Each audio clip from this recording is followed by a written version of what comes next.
Hello everyone, welcome to my channel by Shukla tech. तो छात्रों, आज के इस वीडियो में मैं आपको ईयर बैग के बारे में बिल्कुल कंप्लीट जानकारी, पूरी ऑथेंटिक इन्फॉर्मेशन एकेटीयू के लेटेस्ट सर्कुलर के अकॉर्डिंग दूंगा। क्योंकि बहुत छात्रों को ईयर बैग के बारे में ये तो जानकारी नहीं है, या फिर जानकारी है तो आधी अधूरी जानकारी है। आज मैं बीटेक के लिए ईयर बैग के रूल्स बताने जा रहा हूँ। अगले वीडियो में फार्मेसी के लिए बताऊंगा और उसके अगले वीडियो में एमबीए के बारे में बताऊंगा। तो बीटेक के जितने भी ब्रांच हैं उन सभी के लिए यह रूल्स अप्लाई होते हैं। बहुत से स्टूडेंट सोचते हैं कि मान लीजिए आपके 10 सब्जेक्ट है तो उसमें हम 50% क्लियर कर लेंगे, यानी कि 5 में पास हो जाएंगे तो ईयर बैग से बच जाएंगे। बहुत से सोचते हैं कि उसमें 6 में क्लियर करना है। तो इस प्रकार से अलग अलग जानकारी है छात्रों के मन में। बहुत से लोग सोचते हैं कि एसजीपीए का कोई रोल होता है। तो मैं आपको बता दूं कि ये सब साइड में हटा दीजिए। केवल इसमें एक ही रूल अप्लाई होता है क्रेडिट सिस्टम का। हर एक सब्जेक्ट का एक अलग क्रेडिट होता है। किसी सब्जेक्ट का 4 होता है, किसी का 3 होता है, जो थ्योरी की मैं बात कर रहा हूँ। वहीं पर जो आपके प्रैक्टिकल मार्क्स होते हैं उसमें एक एक क्रेडिट होता है।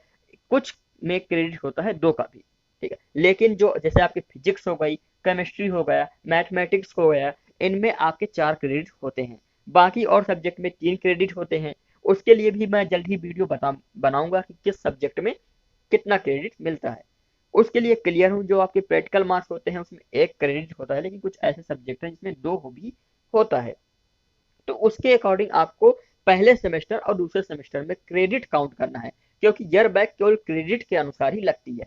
मान लीजिए पहले सेमेस्टर और सेकंड सेमेस्टर को मिलाकर आपके क्रेडिट 42 बन रहे हैं। पहले में आपके 21 बन रहे हैं, सेकंड में 21। टोटल सब्जेक्ट के ध्यान रखिएगा।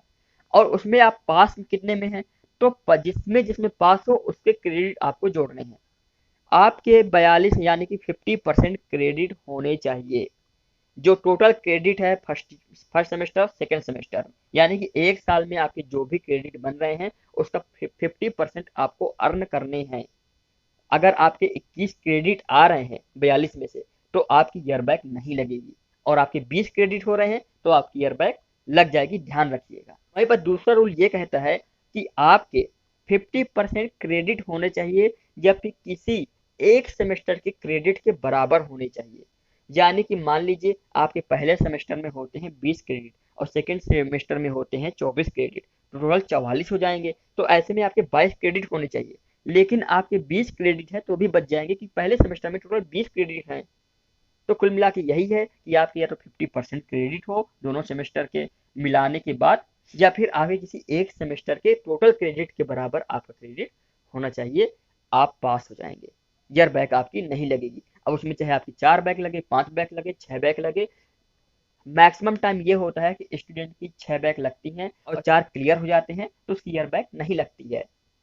हो सकता है कि आप ज़्यादा क्रेडिट वाले सब्जेक्ट पास कर जाएं, आपकी 7 बैक भी लग जाए, फिर भी आप पास हो जाए। तो यहाँ पर सब्जेक्ट में पासिंग का रोल नहीं होता है, क्रेडिट का इंपॉर्टेंट रोल होता है। आई होप कि आपके जो कन्फ्यूजन है दूर हो गया होगा। मैं आपको लास्ट में फिर बता देता हूँ, पूरा क्रेडिट का रोल होता है। आपके 50% क्रेडिट होने चाहिए। आपको इसकी जानकारी नहीं है, आप नहीं समझ पा रहे हैं, आप क्रेडिट नहीं निकाल पा रहे हैं, इंस्टाग्राम में मुझसे कॉन्टेक्ट करें, लिंक आपको वीडियो डिस्क्रिप्शन में मिल जाएगा।